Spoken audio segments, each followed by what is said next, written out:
जानेंगे, हम हक से जानेंगे। आरटीआई जब से लागू हुआ है, आरटीआई का नारा।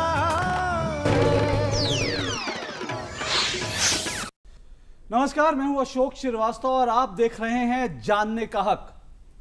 इसे अगर शर्मनाक न कहें तो क्या कहें, इसे अगर इंसानियत के नाम पर धब्बा या कलंक ना कहें तो क्या कहें। एक तरफ हजारों लाखों लोगों की जान खतरे में थी, एक तरफ भारतीय सेना और एनडीआरएफ की टीमें लगातार अपनी जान जोखिम में डालकर लोगों को सुरक्षित निकालने की कोशिश कर रही थी, तो दूसरी तरफ उत्तराखंड के सरकारी अफसर, सरकारी बाबू पिकनिक मना रहे थे, मजे मना रहे थे, मटन चिकन खा रहे थे। जी हां, हम बात कर रहे हैं उत्तराखंड के आपदा राहत घोटाले की। साल 2013 में उत्तराखंड में बादल फटा और उसके बाद हमने एक बड़ा सैलाब देखा। पूरी दुनिया इस सैलाब को देखकर हिल गई थी। केदारनाथ जैसे जो मंदिर थे वहां पर भी हमने देखा, तबाही का मंजर देखा। लाखों लोग इस पूरे तबाही में, इस सैलाब की चपेट में आए। हजारों लोग उनको अपनी जान से हाथ धोना पड़ा। लेकिन इस सारे जो मामला था, इसके बीच ये जो कुछ चल रहा था, उसके पीछे अब ये उजागर हुआ है कि इसके पीछे जब राहत के काम चल रहे थे इस आपदा के बाद, तब ये मामला उजागर हुआ है कि तमाम सरकारी अफसर, उत्तराखंड के सरकारी अफसर इस आपदा में राहत के नाम पर जो चल रहा था उसमें घोटाला कर रहे थे। और ये बात उजागर हुई है आरटीआई से। उत्तराखंड के एक आरटीआई एक्टिविस्ट ने ये तमाम मामला उजागर किया है और उसके बाद न सिर्फ इस आरटीआई एक्टिविस्ट की जान खतरे में है, बल्कि इस पूरे मामले को उजागर करने वाले राज्य के सूचना आयुक्त ने भी अपनी जान की सलामती के लिए पुलिस प्रोटेक्शन मांगा है। और मामला सिर्फ यहीं पर नहीं है, इस पूरे मामले को लेकर सीबीआई जांच की मांग की जा रही है, लेकिन अब तक राज्य सरकार ने इस मामले में सीबीआई जांच के आदेश नहीं दिए हैं। क्या है ये पूरा मामला और किस तरह से घोटाला हुआ आपदा राहत के नाम पर, इसी पर आज हम बहस करेंगे। और ये पहला मामला नहीं है, हिंदुस्तान में इस तरह से आपदा राहत के नाम पर पहले भी कई बड़े घोटाले होते रहे हैं। इसी पर आज हम बात करेंगे, बहस करेंगे। इससे पहले कि हम इस पर बात करें, बहस को आगे बढ़ाएं, पहले देख लेते हैं रिपोर्ट कि दरअसल उत्तराखंड में कैसे ये घोटाला हुआ और किस तरह का शर्मनाक घोटाला हुआ। ये देखते हैं हमारे संवाददाता संतोष चौधरी की इस रिपोर्ट में।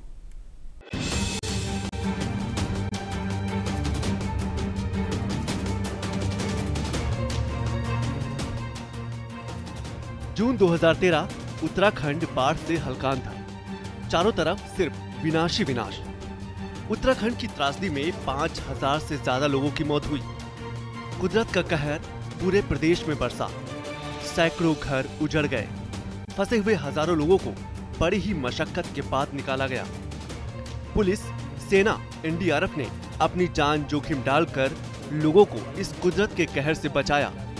बाढ़ के प्रकोप से धार्मिक केंद्र केदारनाथ मंदिर भी नहीं बच पाया। उत्तराखंड के केदारनाथ, पिथौरागढ़, रामबाड़ा, सोनप्रयाग, चंद्रपुरी और गौरीकुंड में बाढ़ ने भारी तबाही मचाई। सैकड़ों गांव बाढ़ में बह गए, उनका नामो निशान मिट गया।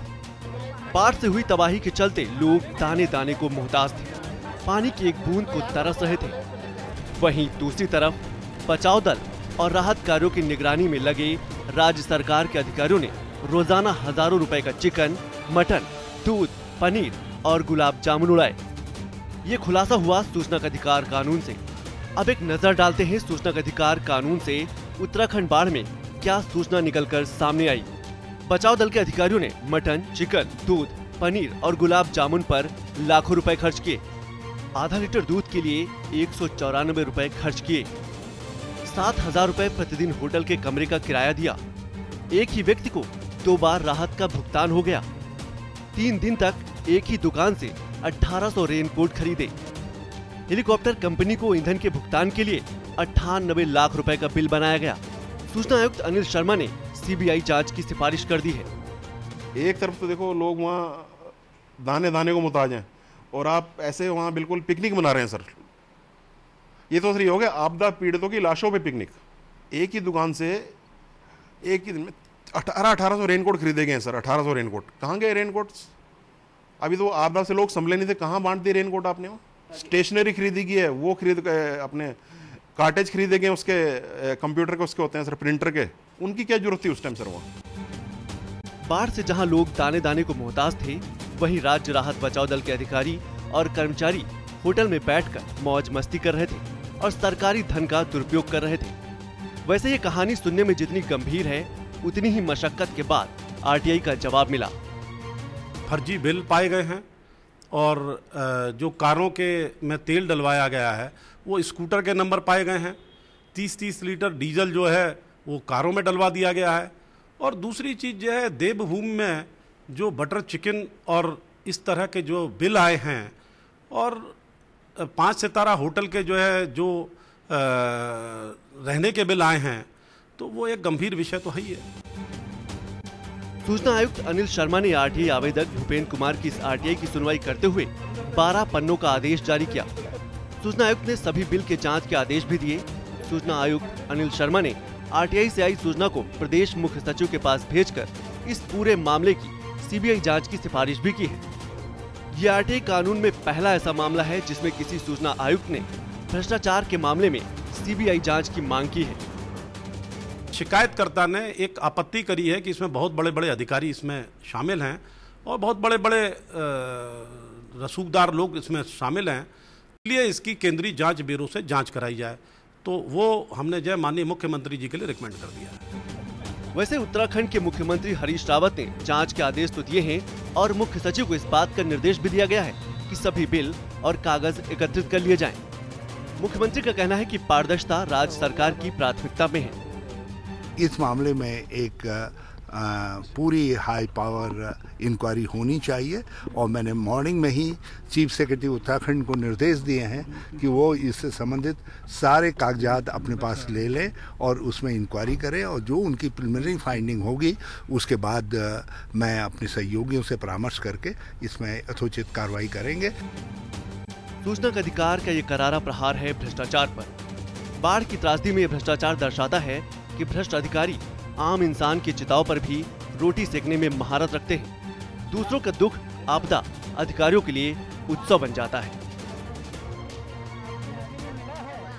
उत्तराखंड में 2013 में जो बाढ़ आई थी उस पर आरटीआई लगी और मामला जो सामने आया उसमें ये पता चला है कि जो बचाव दल के जो राज्य सरकार के जो अधिकारी हैं उन्होंने जो बिल लगाया है उसमें ये दिखाया गया है कि डीजल से स्कूटर चला है। उन्होंने 98 लाख रुपए का हेलीकॉप्टर का बिल का भुगतान किया है जिसमें अनियमितता पाई गई है। अब जो सचिव हैं, जो मुख्य सूचना आयुक्त हैं, उन्होंने सीबीआई जांच की सिफारिश कर दी है। आने वाले दिनों में देखना होगा कि ये जांच कितना रंग लाती है और जो दोषी हैं उन पर क्या कार्रवाई होती है।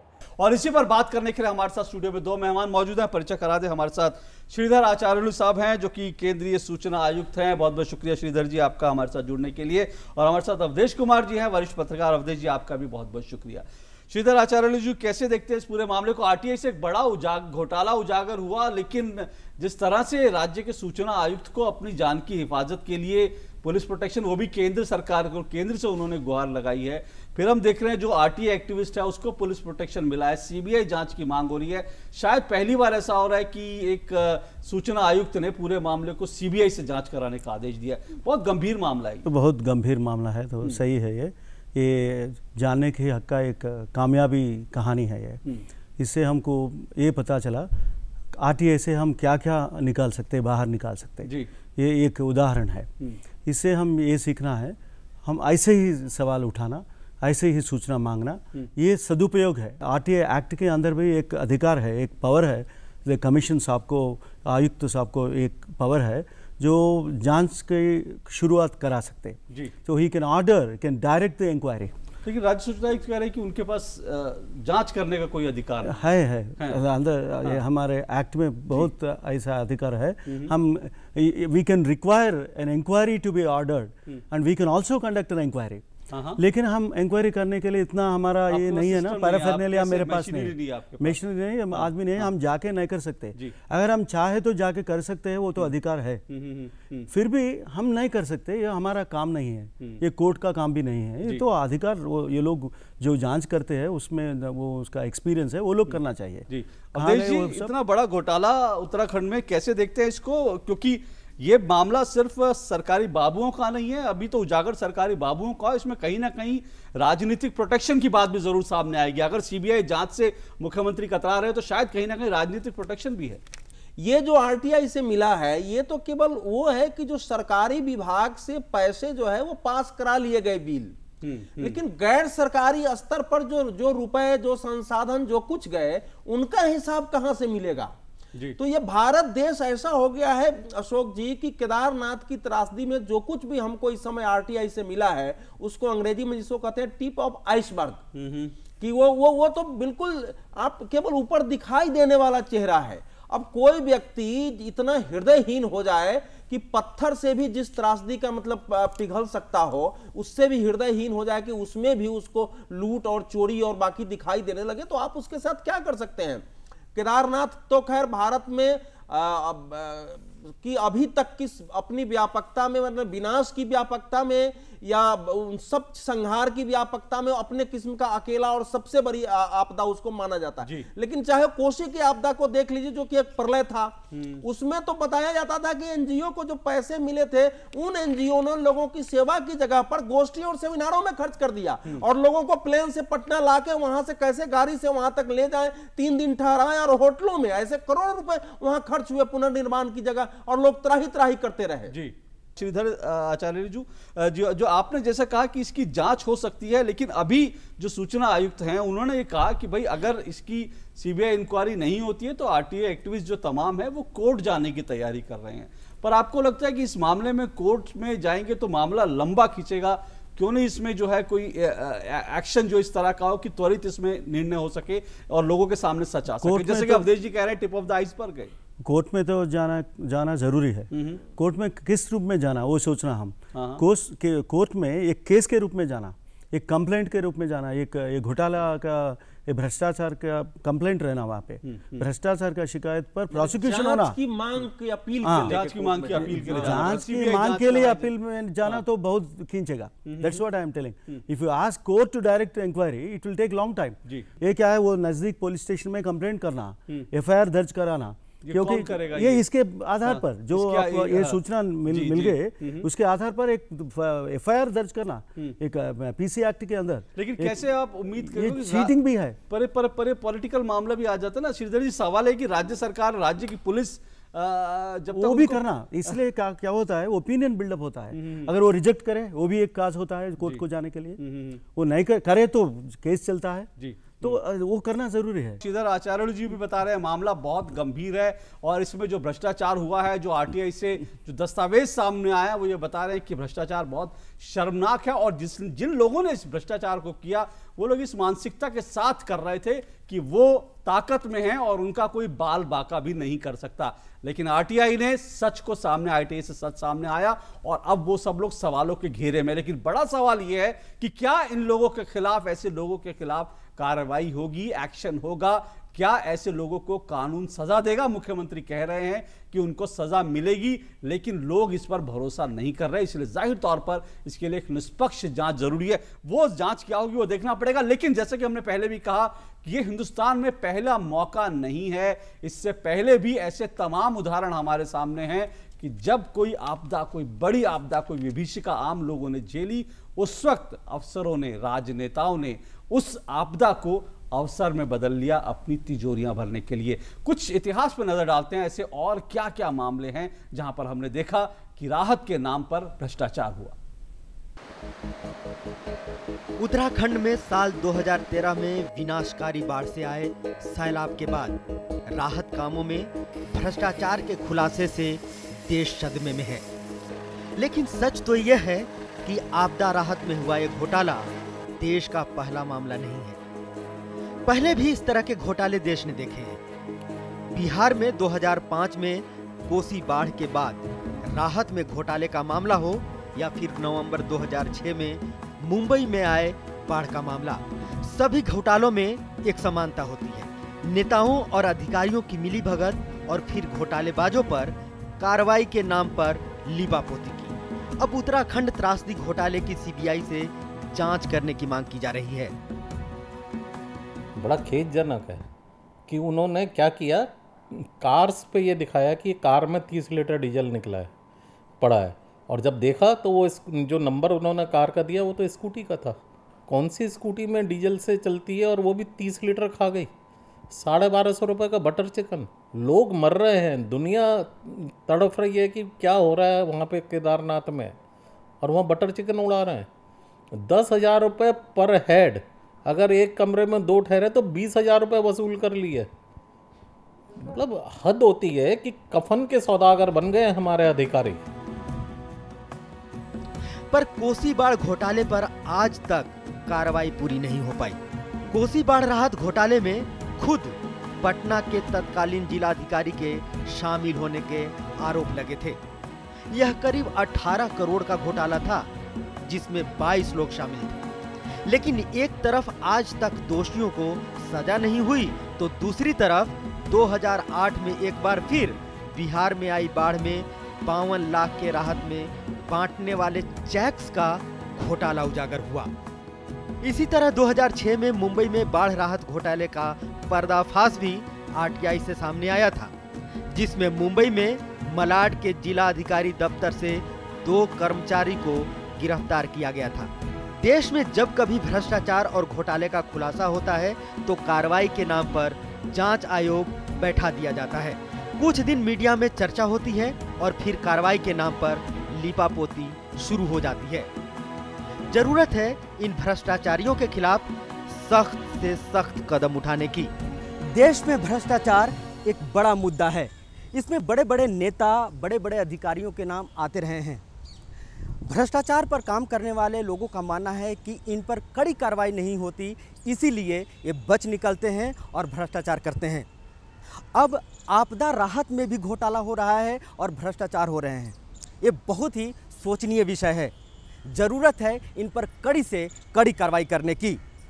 दिल्ली से विनोद कुमार चौधरी, डीडी न्यूज़। तो ये हमारी रिपोर्ट थी। अवधेश जी, ऐसा पहले भी बहुत बार होता रहा, जैसा आपने बताया, हमने कोसी में देखा, मुंबई में देखा, और इसके बाद तमाम इस तरह की आपदाओं में होता रहा है। क्या कोई ऐसा मैकेनिज्म नहीं बनाया जा सकता? क्योंकि ये इससे पहले इस तरह की रिपोर्ट्स आई थी कि जब आपदा इस तरह की आती है, राहत के नाम पर पैसा आता है, तो साथ साथ जो है कई लोगों के लिए ये एक बहुत बड़ा मौका हो जाता है कि कैसे जो है वो लखपति और करोड़पति बन जाते हैं। तो ऐसे लोगों पर कैसे लगाम है? क्योंकि आप जिनको राक्षस कह रहे हैं, सच बात है कि वो हृदयहीन है। अगर ऐसे मौके पर भी पैसा कमाने का लोग सोच रहे हैं तो फिर कुछ तो हमें मैकेनिज्म बनाना पड़ेगा। देखिए, मैं बहुत कम उम्र से बाढ़ आते हुए, उसमें सरकारी राहत होते हुए, पुनर्वास होते हुए देख रहा हूं। क्योंकि मैं जहां का रहने वाला हूं केवल उतनी ही दूर है, उसके 10 किलोमीटर आगे और पीछे बाएं दाएं बाढ़ का ही एरिया रहा है। कोसी, हमारे यहाँ कोसी को भी मैं देखते रहा हूं। वो कोई आज नहीं है, बहुत सारे लोग तो बाढ़ की प्रतीक्षा करते हैं। बहुत सारे ऑफिसर जो थे वो प्रतीक्षा करते थे, उसके नाम पर मिट्टी, बोरों में मिट्टी डाल करके और बांध पर रख दिया और सीमेंट के बिल उठते रहे हैं। उसमें गाड़ियों के, लोगों के लिए चिवड़ा और गुड़ फेंका गया और उसके भोजन के बिल बनते रहे हैं। जब बर्बाद गुलिस्ता करने को एक ही उल्लू काफी है, जब हर साथ पे उल्लू बैठा है तो अंजाम गुलिस्ता क्या होगा? जब मनुष्य के अंदर ऐसी वृत्तियां पैदा हो जाए कि चाहे मरते हुए लाश में से भी कुछ खींच करके हम कमा लें, उसका बाल अगर बिकने वाला हो तो वही नोच ले, मरे हुए व्यक्ति के हाथ से अंगूठियां खींच ले, आप कैसे रोकेंगे? तो इसका पहला तो है कि भाई ये तो सामाजिक जागरण की। लेकिन जहां तक प्रशासन का सवाल है तो लंबे समय से ये कहा जाता रहा है कि भाई ये जितने भी काम है उसके में पॉलिटिकल वर्कर्स को पहले आगे करो। आज आप भले राजनीति की आलोचना कर रहे हैं, लेकिन ज्यादातर घपले ब्यूरोक्रेट्स, ठेकेदारों के लिए, सप्लायर्स के, इनकी मिली भगत से देश में हुए हैं। श्रीधर आचार्य साहब, इसमें एक विजिलेंट नागरिक, क्योंकि जो मामले सामने आए उसमें हम देखें जो सिस्टम में बैठे लोग होते हैं वो ऐसे करते हैं। सामाजिक जागरण एक अलग विषय है, लेकिन सवाल है कि जब सिस्टम को आपको फुल प्रूफ बनाना हो तो एक विजिलेंट नागरिक, एक सतर्क नागरिक, जैसे कि हमने ये उत्तराखंड में देखा, सतर्क नागरिक अगर इस तरह की सूचनाएं मांगने लगें और ऐसे जब कुछ बाढ़, कोई विभीषिका आती है, राहत के काम चलते हैं तो उस पर लगातार जानकारियां जुटाने, तो मुझे लगता है शायद जो घपले घोटाले कर रहे हैं उनमें कोई डर बैठेगा। जरूर बैठेगा। इसे एक और एक चीज़ है इसमें विचार करना इसके ऊपर ये हमारे एक्ट के अंदर 18(3) सेक्शन 18(3) के अंदर commissioner also can inquiry into, वो समन कर सकते हैं, डॉक्यूमेंट बुला सकते हैं और वो एविडेंस, प्रमाण पत्र पर एविडेंस भी ले सकते हैं और इसका एक रिपोर्ट भी दे सकते हैं। उतना पावर 18(3) के अंदर है, सेक्शन 18(3) के अंदर।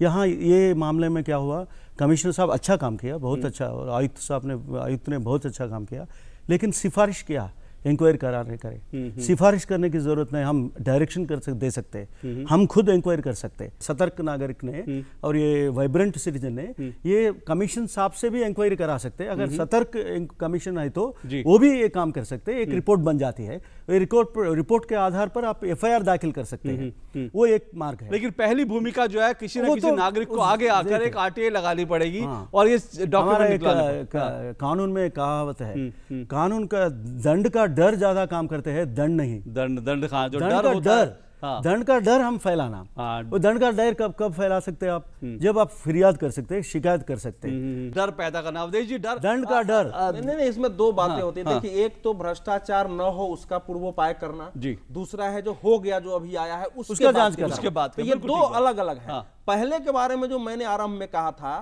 कि अगर कहीं आपदा आती है तो जितने भी उसमें राहत के काम हैं वो डायरेक्ट ब्यूरोक्रेट्स और सरकारी कर्मचारियों के हाथों से करने की बजाय उसमें निश्चित रूप से पॉलिटिकल वर्कर, सोशल वर्कर और साथ ही साथ जो स्थानीय जनप्रतिनिधि हैं उनको भी रहना, उनको सीधा इन्वॉल्व करो, उनको वहां सीधा MP MLA को सीधा इन्वॉल्व करो और जो सरकारी अधिकारी कर्मचारी हैं उनका काम केवल इंप्लीमेंटेशन का होना चाहिए। तो इनके आने से और जनता भी जुड़ेगी। एक तो ये होता है, दूसरा उसकी मॉनिटरिंग करना।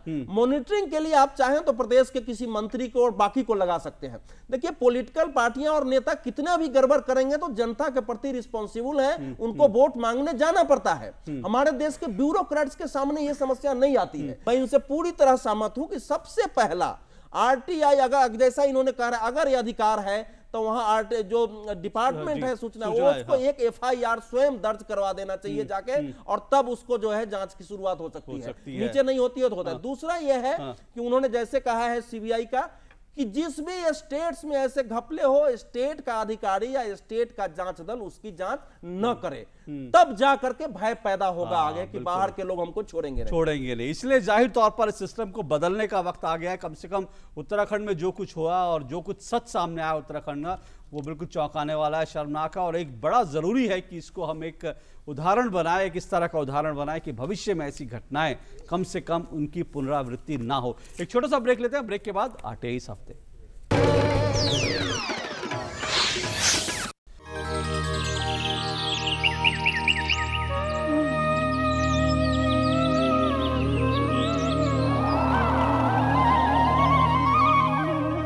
मैं तो सीधी सीधी बात करने वाला आदमी हूँ कि जिस जगह पे सत्य है वहाँ खुदा है, जिस जगह पे अहिंसा है वहाँ ईश्वर है।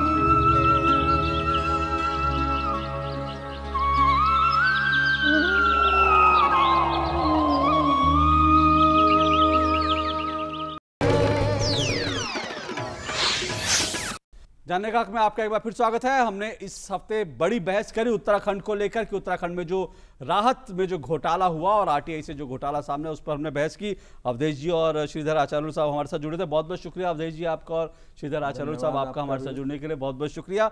और इस बीच देश भर में RTI को लेकर जो कुछ होता रहा वो सभी समेट के लाए हमारे संवाददाता RTI इस हफ्ते में। खबर महाराष्ट्र से है। महाराष्ट्र के RTI कार्यकर्ता अनिल गलगली ने महाराष्ट्र सचिवालय में RTI डालकर ये जानना चाहा कि पिछले 5 महीने में सचिवालय में बैठने वाले जो सचिव हैं, जो मंत्री हैं, वो पीने के पानी में कितने रुपए खर्च करते हैं। तो जानकारी आई वो काफ़ी दिलचस्प थी। 5 महीने में सचिव और मंत्रियों ने 4,66,000 रुपए का बिस्लेरी की बोतल खर्च कर दी, उसकी खरीदने में पैसा खर्च कर दिया। जबकि सबसे बड़ा सवाल ये उठता है कि हर सचिव, हर मंत्री का जो कार्यालय है उसमें एक्वागार्ड लगा है, यानी कि पानी साफ करने की मशीन लगी है, उसका भी प्रयोग कर सकते थे। इसके साथ ही साथ अगर वो मुंबई महानगर पालिका से पानी लेते तो 6 महीने का सिर्फ 137 रुपए का बिल देना पड़ता। लगभग 9-10 महीनों से केंद्रीय सूचना आयोग में मुख्य केंद्रीय सूचना आयुक्त का जो पद खाली था उस पर विजय शर्मा को नियुक्त कर दिया गया है। विजय शर्मा अब तक केंद्रीय सूचना आयोग में आयुक्त थे और वो वरिष्ठतम सदस्य थे। सरकार ने वरिष्ठतम सदस्य को अब तक ये परंपरा रही है कि उसे ही मुख्य केंद्रीय सूचना आयुक्त बनाया जाता था, वो भी कायम रखा है। इसके साथ साथ पूर्व जो सामाजिक न्याय एवं सशक्तिकरण जो सचिव थे सुधीर भार्गव, उनको आयुक्त बना दिया गया है। लेकिन अब भी केंद्रीय सूचना आयोग में 3 पद कमिश्नर्स की खाली है। अगर पेंडेंसी की बात करें तो लगभग 40,000 से ज़्यादा पेंडेंसी जो है अब भी केंद्रीय सूचना आयोग में है। उत्तराखंड राज्य सूचना आयोग ने टिहरी के एक प्रिंसिपल पर जुर्माना लगाया है। जी हां, आरटीआई कानून के तहत सूचनाएं मुहैया न कराने पर 25,000 रुपये का जुर्माना राज्य सूचना आयोग ने लगाया है। साथ ही राज्य सूचना आयोग ने शिक्षा निदेशालय को यह भी निर्देश दिया है कि जो आरटीआई कार्यकर्ता हैं उनकी भी मदद की जाए। हालांकि ये मामला इससे पहले राज्य सूचना आयोग में गया था, लेकिन राज्य सूचना आयोग की दखलंदाजी के बाद भी प्रिंसिपल ने इसमें जवाब नहीं दिया। उत्तर प्रदेश राज्य सूचना आयोग जहां एक तरफ चुस्त दुरुस्त दिख रहा है, उसके कार्यप्रणाली में काफ़ी सुधार देखे जा रहे हैं, तो दूसरी तरफ उत्तर प्रदेश लोक सेवा आयोग में एक आरटीआई से खुलासा हुआ है कि वो सूचना के अधिकार के तहत सूचना मुहैया नहीं करा रहा है। जी हाँ, आरटीआई से खुलासा हुआ है कि जो छात्र अपने आरटीआई से जब प्राप्तांक जानना चाह रहे हैं तो उन्हें सूचना मुहैया नहीं कराया जा रहा है। हालांकि दर्जनों भर परीक्षा का रिजल्ट घोषित हो चुका है, लेकिन जब प्राप्तांक जानने जा रहे हैं छात्र या कट ऑफ के जो स्तर देखने जा रहे हैं, कट ऑफ देखना चाह रहे हैं, तो राज्य जो लोक सेवा आयोग है वो सूचना मुहैया नहीं करा रहा है। मध्य प्रदेश के श्योपुर में आरटीआई का कानून का मजाक बन गया है। जी हां, आरटीआई कार्यकर्ता का आरोप है कि यहां पर 2 साल से जो आरटीआई लगी थी उसका जवाब अभी तक अधिकारियों ने नहीं दिया है। यहां पर विकास कार्यों, जो पंचायत के वहां कार्य हैं या फिर जो भर्तियां हैं, जो ग्राम विकास कार्य योजनाएं हैं, उनको लेकर कुछ आरटीआई लगाई गई थी, लेकिन अब तक कोई जवाब नहीं मिला है। हालांकि आरटीआई कार्यकर्ता का आरोप है कि यहाँ के जितने भी सरकारी विभाग हैं, करीब सभी में इस तरह से आरटीआई कानून की अनदेखी करने का आरोप है और वो दर बदर चक्कर काट रहे हैं। लेकिन राज्य सूचना आयोग इसमें संज्ञान लेने की बात कर रहा है, लेकिन अभी तक उनको आरटीआई के तहत कोई जवाब नहीं मिल पाया है। उत्तर प्रदेश ड्राफ्ट बिल 2015, अब वो ड्राफ्ट बिल तैयार हो गया है। अब उस ड्राफ्ट बिल को उत्तर प्रदेश सरकार के पास भेजा गया है। अगर वो सरकार उत्तर प्रदेश वो जो बिल है वो पास कर देती है तो उत्तर प्रदेश 2015 सूचना अधिकार कानून नियमावली के नाम से लागू हो जाएगा। अब उसमें कई आयोग ने कुछ लोगों से उसमें सुझाव भी मांगे थे। लोगों से भी कहा था कि लोग सुझाव दें ताकि जो नियमावली बनाई जा रही है वो बेहतर हो, सूचना जो है आरटीआई का सही तरीके से पालन हो, लोगों को सही तरीके से सूचना उपलब्ध हो, कैसे आरटीआई लगाना है इसकी भी जानकारी उस नियमावली में है। तो एक अच्छी खबर है कि उत्तर प्रदेश राज्य सूचना आयोग एक अच्छी पहल कर रहा है, ड्राफ्ट बिल तैयार कर रहा है। तो ये था आरटीआई इस हफ्ते, और इसी के साथ आज कार्यक्रम में बस इतना ही। आपको हमारा कार्यक्रम कैसा लगा, कोई भी प्रतिक्रिया चाहें तो आप हमें भेज सकते हैं। हमारा पता है जानने का हक, कमरा नंबर 226, दूरदर्शन भवन, टॉवर बी, मंडी हाउस, कॉपरनिकस मार्ग, नई दिल्ली 110001। आप चाहें तो हमें ईमेल भी कर सकते हैं। हमारा ईमेल आईडी और हमारे ट्विटर हैंडल का जो एड्रेस है वो आपकी टेलीविजन स्क्रीन पर है। हमें आपकी प्रतिक्रियाओं का इंतजार रहेगा। फिलहाल इतना ही, इजाजत दीजिए, नमस्कार।